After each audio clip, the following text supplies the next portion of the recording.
A very good evening and a warm welcome yet again to UCTV News. My name is Norah Osende to bring you the bulletin on this 8th day of August 2025. Thank you so much for joining us on UCTV. And tonight we're starting our newscast with over 220 Catholic women leaders from 14 African countries recently gathered in Entebbe. Now that's for the African Regional Conference of the World Union of Catholic Women Organization. Now held under the theme, Women Custodians of Mother Earth, that's at the Imperial Resort Beach Hotel in Entebbe. The conference focused on nurturing, parenting, environmental stewardship, and upholding the dignity of womanhood in line with the Church's mission of justice, care for creation, and holistic family life.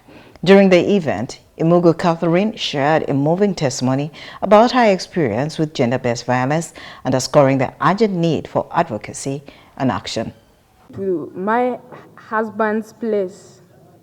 When they took me to this guy's place, he was like, that is now where I started experiencing physical violence on top of my psychological violence. When I went to this guy's place, he was like, yes, he knows this baby is his, he's not ready. Of course, he had told me to abort the moment I told him I was pregnant, but I refused. Because I told him if I abort, there is a chance I'll die or I'll lose my womb, so I'm not doing that. When I was taken to his place, he had a wife, which I didn't know. So at the age of 16, I was married to a married man who already has a wife. I was so naive. I went to this man's place. Of course, my dad knew I was pregnant when I was 3 months pregnant. It was in April, yeah? That's when I was taken to the man's place. So all that time I was there. That was where I achieved my PhD degree. Okay. So it wasn't easy there. I survived through thick and thin until when I gave birth, because there was a lot of physical torture, emotional torture, like you barely eat, so it was terrible. By the time I delivered, because all that time my father did not speak to me, he could not even greet me. So when I delivered, that's when he brought me back home.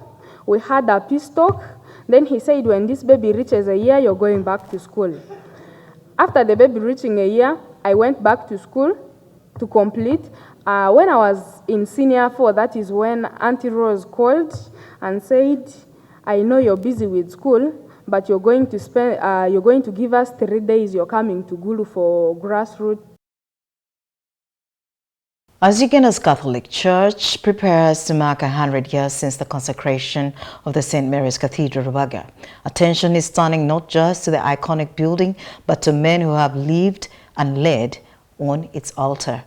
Now, from century ago, Rubaga Cathedral has been a spiritual heart of the nation, shaped by the vision, courage, and faith of the bishops and archbishops who have served there.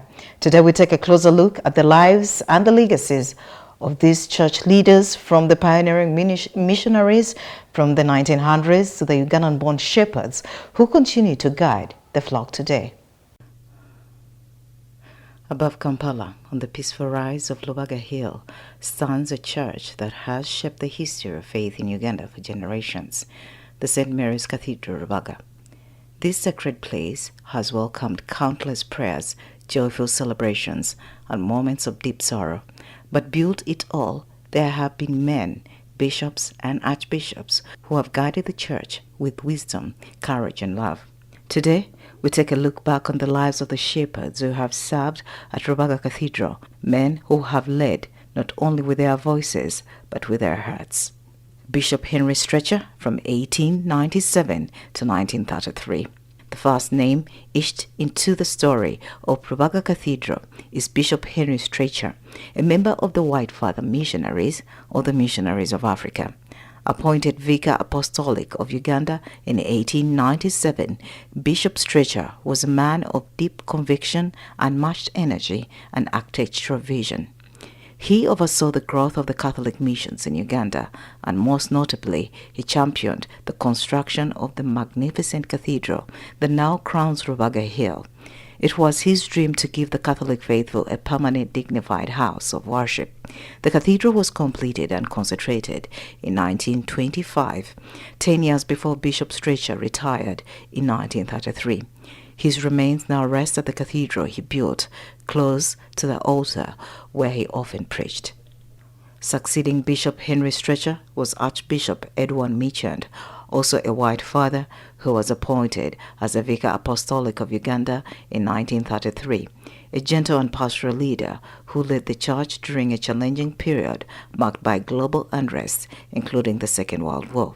He helped to solidify Catholic structures across Uganda and guided missionary expansion into new regions. His leadership endured continuity and a calm during a time of uncertainty. He retired in 1945. Now the winds of change swept in the Church of Uganda.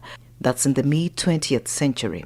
In 1953, the church made history when Bishop Joseph Kiwanuka was appointed the first African Catholic bishop south of the Sahara, and later, in 1959, became the first Archbishop of Kampala.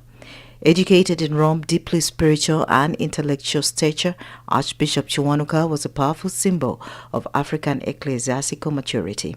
He led during the years of Uganda's independence, guiding the church in greater involvement in education, justice, and national development.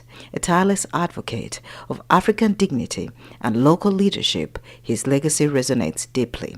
He passed away in 1966 and is buried in the crypt of Lubaga Cathedral. The defender of human rights.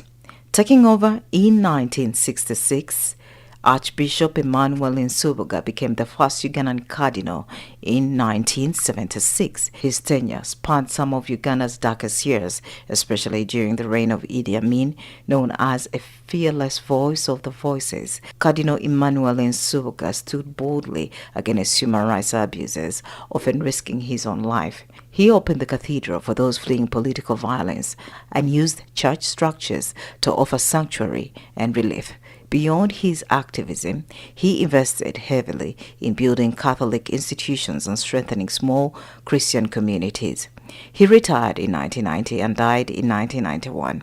He is remembered as a moral conscience of the nation, and his tomb remains a revered site. Cardinal Emmanuel Wamala, 1990 to 2016, the shepherd of peace and dialogue.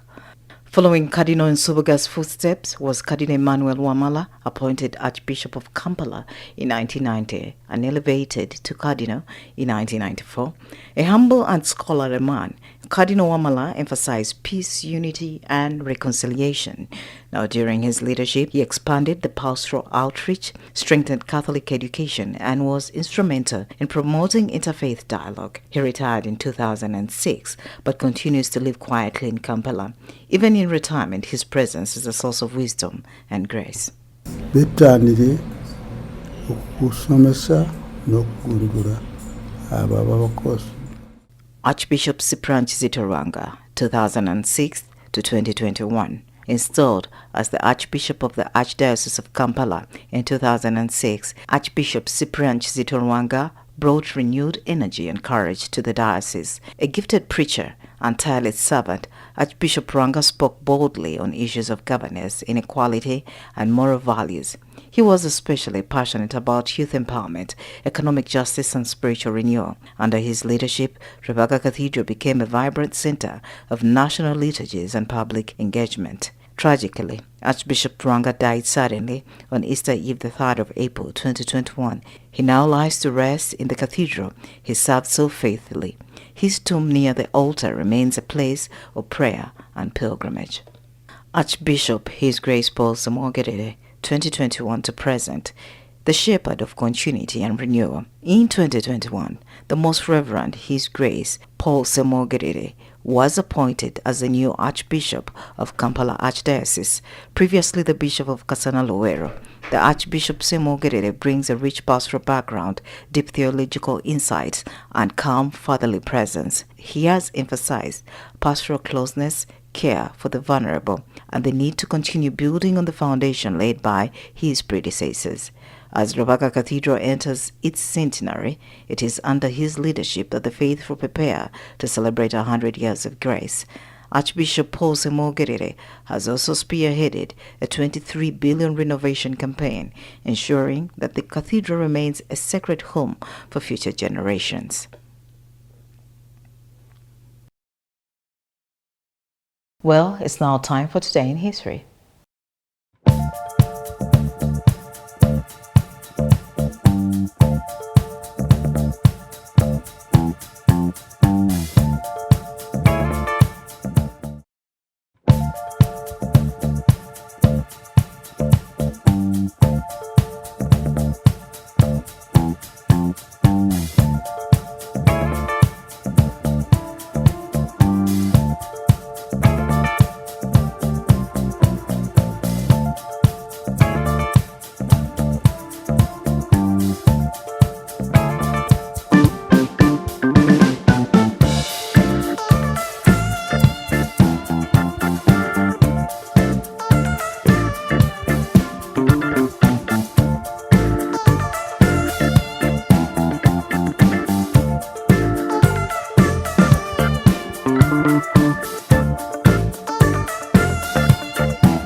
Well, that marks the end of our news bulletin this evening. It has been nice having you on UCTV News.